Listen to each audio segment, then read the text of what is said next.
Ayan. After natin masangkot siya, ganito na siya. Pinakulaan ko lang siya ng 10 minutes para lumabas yung ano niya, yung katas ba nung manok. Kasi naubusan ako ng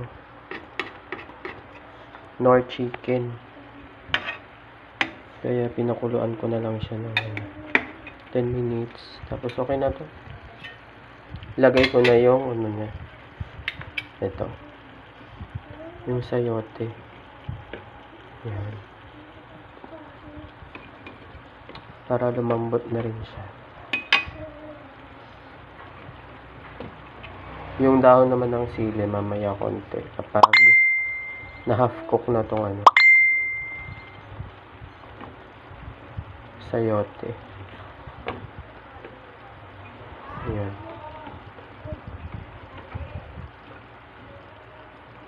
Lagay lang natin yan. Then after all, luto na.